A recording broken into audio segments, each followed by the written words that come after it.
One of the saddest and most tense moments in the history of Attack on Titan was, without a doubt, the moment when Armin and Erwin's lives hung by a thread after the mission to seal the gates of the Shiganshina district.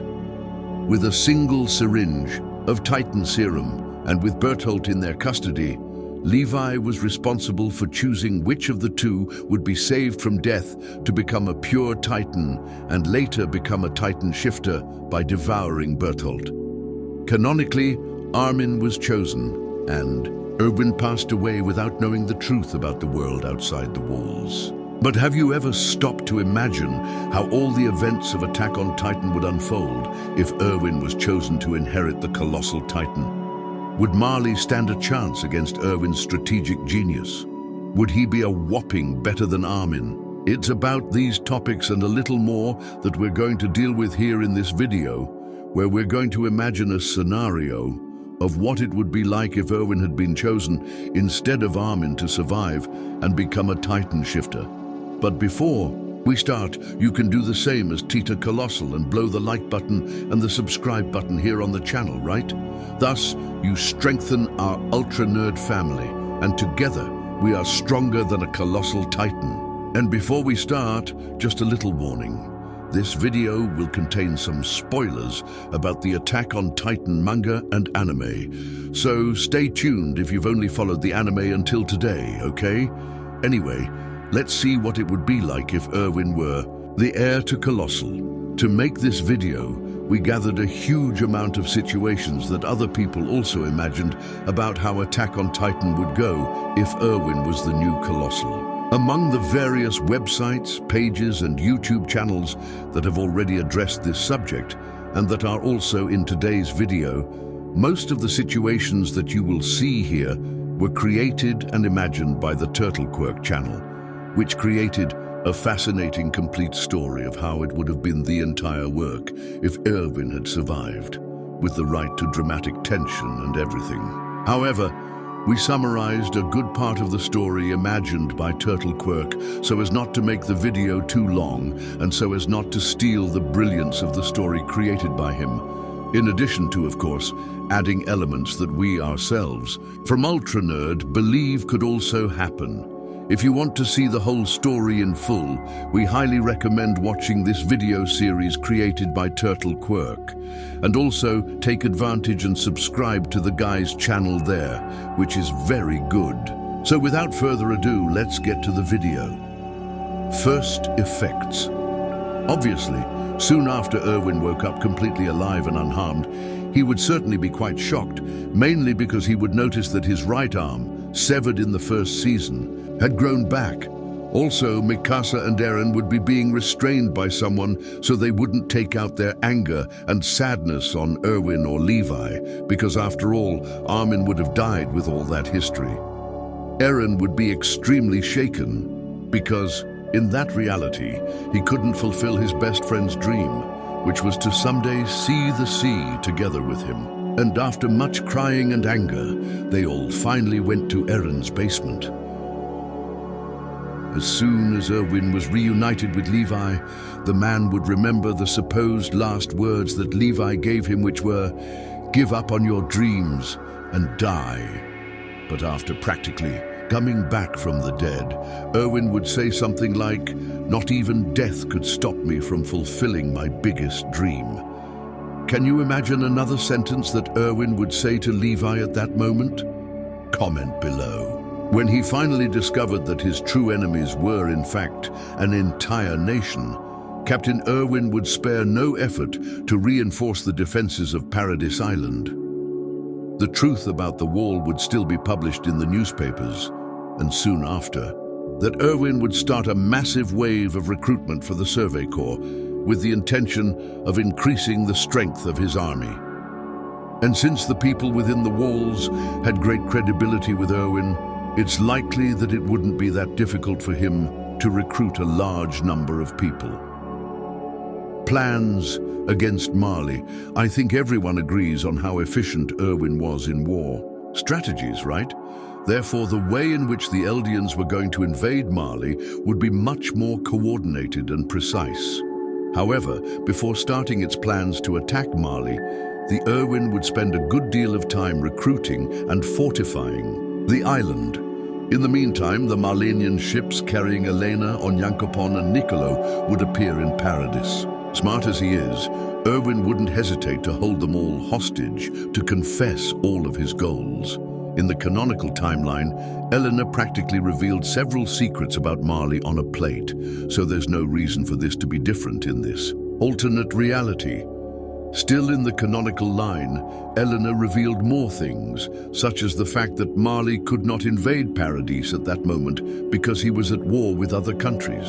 So, without a doubt, Erwin would take advantage of this.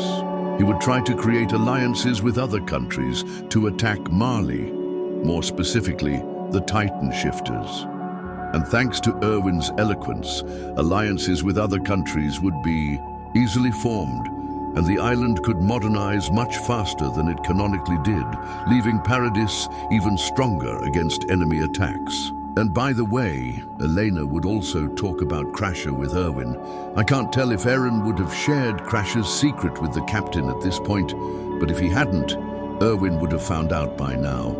Seeing as the slam was something of a last resort for the Eldians, the captain certainly wouldn't have considered using this tactic thoughtlessly. After all, his goal was to ensure the survival of his people. Even though Erwin already canonically said in the anime that he would kill all threats outside the walls, we know how much of a sensible man he is. And bang would be something too radical, to the point of creating more enemies than eliminating threats. Well, and what would Erwin and Zeke's reunion be like? Conspiration with Zeke. Try to imagine this scene. Erwin Smith, the man Zeke had supposedly killed, is face to face with his killer. Can you imagine the tension in the environment? Knowing the two of them, they would keep calm, but inside, too many negative feelings would be consuming their souls. What's more, at that moment, Zeke would try to come up with the plan to end the war between Marley and Eldia. Of course, Erwin would propose a condition, which is that all Titan shifters must be in Eldia's possession at the end of the day, and with nowhere else to run, Zeke would have to accept. Such a negotiation would be completely troublesome, as the true intentions of all of them would be completely overshadowed. Zeke wanted to euthanize the Eldians, while Erwin wanted to eliminate the Marleyans' ability to fight. And since Zeke was on the enemy side and was still a Titan shifter, Erwin's plans would be to give Zeke's Beast Titan powers to someone else as soon as possible, after the invasion of Liberio. Invasion on Marley. In Liberio, Zeke would set in motion the plan to get rid of all of Marley's Titan shifters. After meeting with Reiner, Peak and Porco, he could invite them all somewhere. For dinner, a program together, something like that. And Zeke could use various excuses to deceive his companions, like, for example, say that he gathered them all there to relieve the tension of the war, or something else convincing. At this meeting, he might try to get one or two of them drunk, but it certainly wouldn't work. Maybe just Pig, but not Pick and Reiner. With the meeting coming to an end, Zeke would leave the place, but only with Peak and Porco, leaving Reiner alone. So that way, Eren could get in on the action. This fact of Eren being alone with Reiner would be a request from Eren himself, because of course, even in this alternate reality, he would still want to take a lot of satisfaction with Reiner, right? Lowland Eren could still threaten to transform and kill several civilians, since they would be in an environment where several people could die. Returning to Zeke with Peak and Porco, Zeke could take the two Titan shifters to the same hiding place they were contained in the canonical timeline, which is that big pit. The difference is that here, Zeke is the one who would cut the rope that would open the trapdoor to trap the two inside. Until then, everything would go according to plan. That is, until tensions flared in Liberio. Combat Eren would have no patience with Reiner and would obviously end up transforming. After meeting with Reiner, Peak and Porco, he could invite them all somewhere. For dinner, a program together, something like that. And Zeke could use various excuses to deceive his companions, like, for example, say that he gathered them, all there to relieve the tension of the war, or something else convincing. At this meeting, he might try to get one or two of them drunk. But it certainly wouldn't work. Maybe just Pig, but not Peek and Reiner. With the meeting coming to an end, Zeke would leave the place, but only with Peek and Porco, leaving Reiner alone. So that way, Eren could get in on the action. This fact of Eren being alone with Reiner would be a request from Eren himself, because of course, even in this alternate reality, he would still want to take a lot of satisfaction with Reiner, right? Lol and Eren could still threaten to transform and kill several civilians, since they would be in an environment where several people could die. Returning to Zeke with Peek and Porco, Zeke could take the two Titan shifters to the same hiding place they were contained in the canonical timeline, which is that big pit.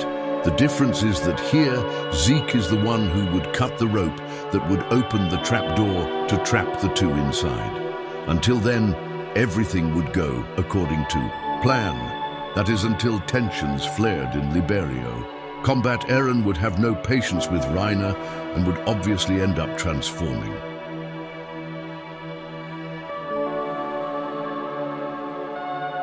Then a bloody fight between the attack Titan and the armored Titan would take place in Liberio. However, Reiner would still be a very depressed person and would hardly win in this fight.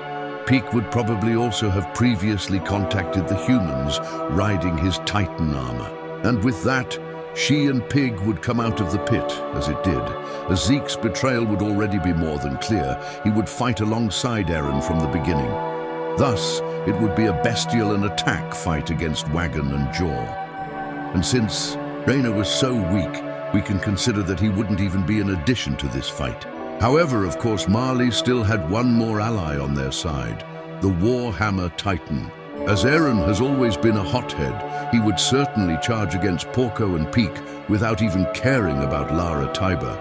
And at that moment, the Warhammer would appear out of nowhere, impaling the attacking Titan with a huge stake sticking out of the ground. However, Eldia would also have her ace up her sleeve. Once all of Marley's Titan shifters were gathered in one place, all of the Eldians would quickly retreat and seek cover, including Zeke himself. Then, as soon as everyone was protected, Zeke would give a huge roar with his beast Titan, giving permission for Erwin to appear. There, in the middle of all the Titan shifters, an Erwin Smith appears, passing quickly with his DMT. He bites his own hand and unleashes his Colossal Titan's blast. The explosion would be a real game-changer for the Eldians, as the explosion would easily incapacitate Peek and Porco. However, Lara would easily withstand the explosion thanks to her Titan, but certainly she would have to create a new Titan to restore the damage done to her old body. However, that would end up leaving her with much less vigor. So Eren, with all the stamina he has, could easily create another body, and thus Bestial and Assault would face Warhammer together, like true brothers. And as soon as everything was under control, Erwin would leave, walking through the Liberio district with his Colossal towards the sea, so that he could, let's say, play boat with Marley's warships. LOL with the Karocha, Jaws and Armored. Down!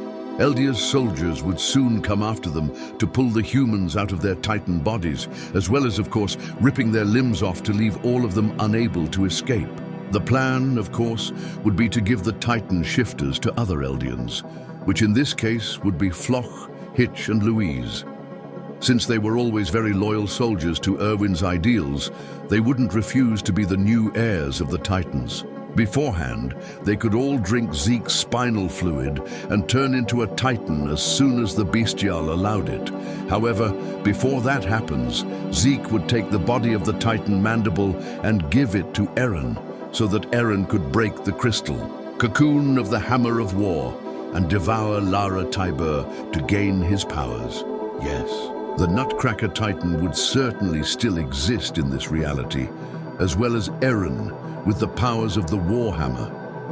With everything under control, Zeke would scream and turn Floch, Hitch and Louise into pure titans. And right after that, Floch could be the new armored titan. Hitch would be the new wagon and Louise, the new jaw. Thus all the titans would finally be in Eldia's possession. With his plan successful, everyone would return to the ships and return to Paradise as the mission had been accomplished. However, nothing guarantees that a crazy Gabi would not also invade an aircraft and kill a member close to Eren in this alternate reality. Certainly, Gabi would still kill one of these three, Jean, Connie or Sasha, and regardless of which one it was, Eren's psychology would be even more shaken with that, since in the past, he had already lost Armin, a very close friend. Next to him, war consequences. With Marley weakened, other countries would finally receive the green flag to attack the nation. And hours later, Marley would be heavily bombed by other countries.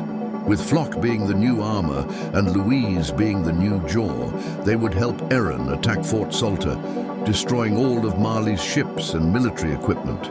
Thus, Erwin's plans to render Marley completely unable to attack would come to fruition.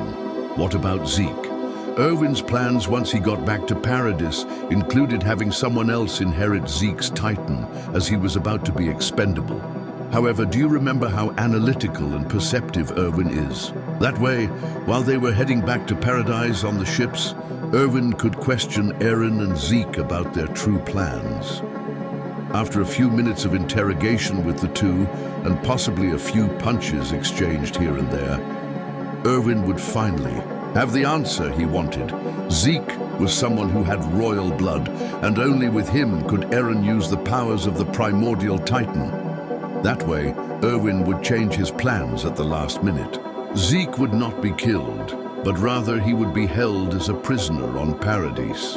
And with that, Erwin could use Zeke's real blood to activate Eren's rumble if necessary. Furthermore, Eren would be completely prohibited from contacting Zeke. Given the importance and even the danger that Zeke offered, he would certainly be kept prisoner in a place far from civilization, where even if he turned into a Titan, he would not affect anyone. And nothing fairer than Levi being your watchman 24 hours a day. LLL, and all of that would be at Erwin's command. Regardless of what the captain decided to do with Zeke, he couldn't take many months, or even weeks, to make his decision. That's because Zeke's Titan tenure was already at an end, and in a short time, he would die for Curse of Ymir. Marley's counterattack. Certainly in this reality, Willy Tybur would still be alive. And if so, he and Magath would try to reverse Marley's situation somehow. In a strategic move, but at the same time risky, Marley would then surrender, and all the Eldian refugees would finally be freed. Even if other countries were now happy for Marley's downfall, they didn't have much reason to feel safe. After all, Eldia now had possession of all the Titans. If human history were to repeat itself, Eldia could trample the world with her Titans. Again, the fear other countries felt of Marley would be completely transferred to Eldia, only much worse. And Willy would definitely use that to his advantage. Thanks to his enormous prestige and trust from other nations, he would be Marley's spokesperson to try to take possession of Eldia from the Titans, and mainly to eliminate Eren to prevent the Rumble.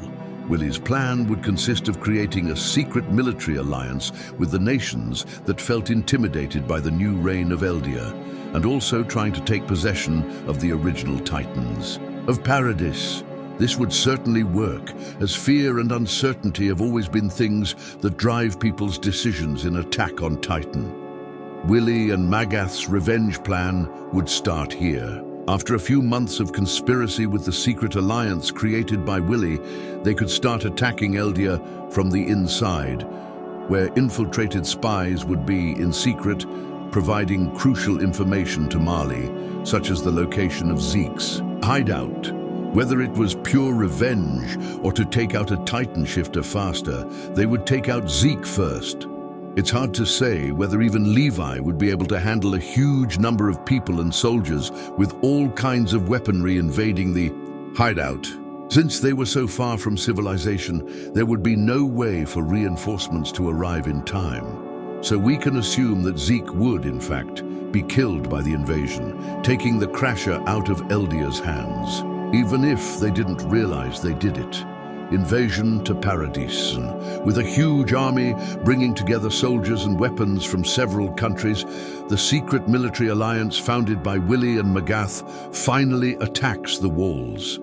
Not only that, they would have the highest anti-Titan technology with them, since surely they wouldn't attack these monsters' lair without that kind of equipment, would they? Erwin would be very worried about this situation. But even so, he would not express such concern, because after all, he already imagined that the world would turn against this supposed supremacy of Eldia. Floch, Louise, Hitch, and Eren would be sent to the battlefield, along with other Survey Corps soldiers. Erwin would be left out, as his extremely destructive Titan would only cause even more damage to the city. And being the leader of everyone present, he should be aware of the battlefield from a distance to give the orders. It's hard to say how this battle would play out, but certainly the Titans would have a very hard time against the humans' anti-Titan equipment. We've already seen, canonically, the damage these weapons managed to do to the Beast Titan and even the Armored. So nothing guarantees that they would be so safe in this reality, and at least one of the Shifter Titans would be killed in that fight, most likely Floch, who would be most affected by the anti-Titan weaponry, since with the battleship he would have less mobility and movement speed, and would also be an easy target due to his size. Shocked by the death of yet another friend, and seeing how the situation wasn't going so well for them, Eren would try to convince Erwin to finally use Bang. For that, however, they would have to retreat and go to Zeke's hideout. But that work of theirs would soon be spared. Levi, completely exhausted and injured, would emerge from behind the doors and finally would deliver the information of that Zeke had been killed in a surprise attack by the invaders. So finally, Erwin would show concern in his expressions. If they really wanted to use Estrondo, they should turn Historia into a Titan shifter.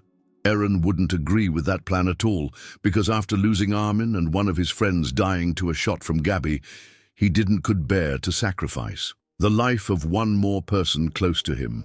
Being quite selfless and sensible, Historia would agree to this plan, even against Eren's will. But in the end, Eren would have nowhere to run. If they really wanted to use Crasher, Historia should become a Titan, but how would they do it? With Annie, of course. Erwin could finally enter the battlefield with his Colossal Titan and summon Louise to go to the place where Annie's crystal cocoon was. She would accept, and to speed things up, she could just destroy the entire underground structure with her Titan to get to Annie straight away. So, with the cocoon in Louise's Titan clutches and a syringe in his own hands, Eren would have to make a tough decision. Here, Eren could very well remember the moment when he and Historia were underground from the Rice Chapel, where they lived a situation similar to the one they were living now.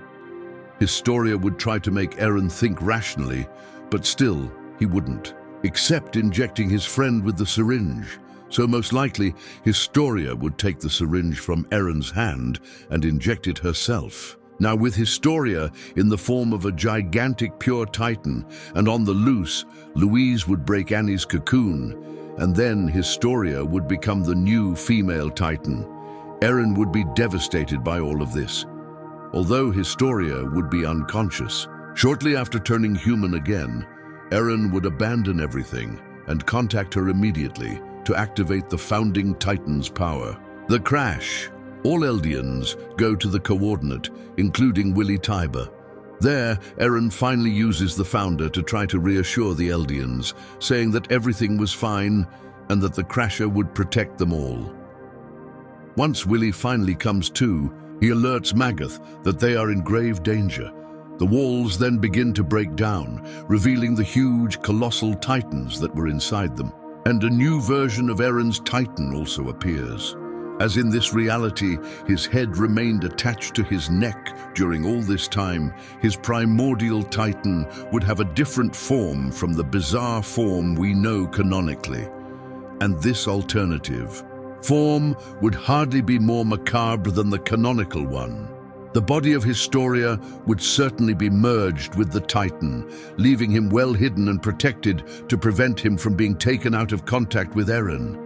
Then, with his new powers, Eren would command the Colossals to destroy the entire army that was invading Paradise. And certainly, Willy and Magath would find a crushing end. Victory for the people of Eldia was finally assured. And the Erwin would rejoice that his people were victorious once more.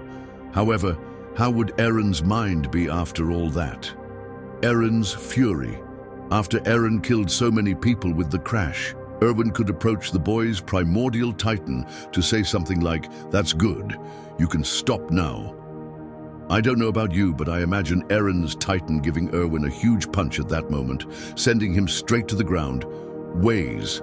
And do you remember that speech that Eren makes in the canonical line when sending all the Eldians to coordinate? So here he would make a speech similar to that one, but with the difference that even if they were victorious in that fight, nothing would guarantee that a revolt like that would happen again against Eldia in this way. Eren would declare that Crasher would trample the entire world so that only the Eldians would remain. Here, a new threat arises, and again, Erwin would have to come up with yet another plan to prevent Eren's slaughter. Preventing the ram. As the rumble moved across the continent, Erwin could think of some plan. However, he would be under great pressure, as the longer he took to come up with an idea, the closer the Titans would get to the other continents, and innocent lives would be lost. Perhaps here we would come across Erwin's moments where he couldn't keep so calm. As Eren only has control of the Founder when in contact with Historia, Erwin's primary mission would be to approach the huge Titan and find Historia's body to rip it out and break Eren's connection with royal blood. Erwin would even think that ultimately Historia would be killed. There would be no better way to approach Eren's Titan than in a frontal way. The entire Survey Corps army, along with the other original Titans, would be used to the fullest to contain Eren's advance. Hitch with his wagon Titan could take quite a few soldiers aboard it, as his Titan is the toughest and most durable of all. After reaching Eren's Titan, a battle of similar proportions that we've seen canonically in the manga would certainly take place. And even if Erwin's Titan could be big, he certainly wouldn't come close to the size of the Founder, but still, he would be the best option to face Eren. It is difficult to stipulate how this battle would unfold, but certainly Eren would have the advantage, since with its Founder, in addition to Eren being able to invoke the Titans of the past to help him in the battle, in this reality, his Titan would not be a giant monster made only of bones, but rather it would have a similar appearance to Ymir Fritz's founding Titan. That is, he would have a humanoid body similar to the attack Titan, but many, many times larger. And here, there would be no possibility for Erwin to use the colossal explosion to destroy Eren's Titan body as canonically happened, since in this reality, his body would be much more resistant. Seeing how things were getting out of control, the Mikasa would make the ultimate decision to kill Historia. And remember the scene in the manga where Zeke's body is exposed on Eren's Founder and Levi appears out of nowhere to cut off his head. So to imagine that same scene here in this other reality. However, instead of Zeke, it would be Historia in his place, and instead of Levi, it would be Mikasa who would kill her. With that, Eren's Founder would finally be defeated, and the bang interrupted, and also wouldn't have that mysterious parasite hallucigenia emerging from Eren's body to help him. As soon as the boy woke up, it's likely that we would see Erwin in a state of rage that we've never seen before. All the calm and fullness of man could go down the drain right now, as soon as he realized that Eren woke up. Erwin could give him a good kick in the face, questioning the boy why he did that. So Erwin would try to explain himself, even though he knew he wouldn't be forgiven. He did all that to protect as much as possible the few friends he still had. After all, he didn't want all that to continue. But even so, Erwin would be extremely enraged and out of control with all the losses he had. And he would have the same thought of ending all humans on Earth and leaving only the Eldians. Erwin and Mikasa would tense up, not knowing what kind of punishment to give the Tatakai boy. And worse, what to do to control an original Titan bearer who is willing to do anything to fulfill his goals. And that's when Erwin reaches the point of making his most difficult decision, which would be killing Eren, both as punishment for his crimes and for everyone's safety. But it would not be simply killing him, but transferring his powers to another trusted Eldian, which would obviously be Jean. Since Erwin couldn't afford to lose possession of such an important original Titan, hearing that, Mikasa would be completely hysterical. Eren's other allies, such as Jean and Connie, could also be devastated. Levi could also be a little shocked, but he would understand that it was something minimally sensible. Eren, even confused, probably wouldn't resist, because he knew that if he was killed, he wouldn't have to worry so much about his friends anymore, being supposedly freed from all that. Erwin was determined. He would transform Jean into a pure Titan and deliver Eren to be devoured, transferring his powers. With that, Mikasa would go crazy, attacking everyone with all her fury. Levi and Mikasa would fight a real bloody fight between Ackermans, and hardly one of them would be victorious. Erwin would then be at a loss for what to do for the first time in his life. However, very quietly, Eren says he already knows what to do to stop Mikasa. Then, Eren yells at Mikasa to stop as he calmly approaches her. Finally, Eren gets very close to her face and says things he always wanted to say personally to Mikasa. The two have an intimate moment together and finally share a kiss. Mikasa is completely vulnerable. Levi takes advantage, and with a single blow from the back, he leaves the girl unconscious. From then on, the Titan transference ritual begins. Even very sad and dissatisfied, Jean goes to the Eren, says goodbye to him, thanking him and saying he would take care of Mikasa. After that, the Titan serum is injected into Jean, and he becomes a pure Titan. Eren looks at Mikasa lying on the ground one last time and heads towards the pure Titan, who captures and devours him in one mouthful. Erwin finally expresses sadness at having to practically sacrifice 2 more young people, but in his heart, he knew that was the most rational choice to make. Conclusions. The Empire of Eldia prevailed. Erwin made his people the most powerful and safest race in the land. The Titans continued to exist, and no other people on Earth dared approach Eldia out of sheer fear, even though Erwin never had murderous or genocidal intentions against other peoples. Eren and Armin were finally reunited, and possibly one of the final images we would see in this alternate reality would be 2 birds flying together and free in the air. Flying over the place where Mikasa would be visiting her best friends' grave. And of course, they would have some kind of interaction with Mikasa. They would probably adjust her scarf, as canonically happened. It's worth remembering that everything we talked about here today, it's a hypothetical situation. And everyone has their own ways of imagining what the world of AOT would have been like had Erwin survived. But apparently, in this reality that we present to you here, even if the smartest and most strategic man survived, many other people ended up dying, don't you think?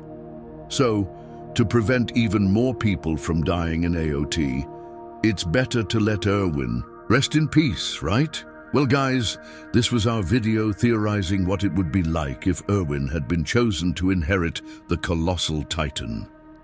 If you enjoyed the video, make sure to hit the like button, share it with your friends, and subscribe for more content.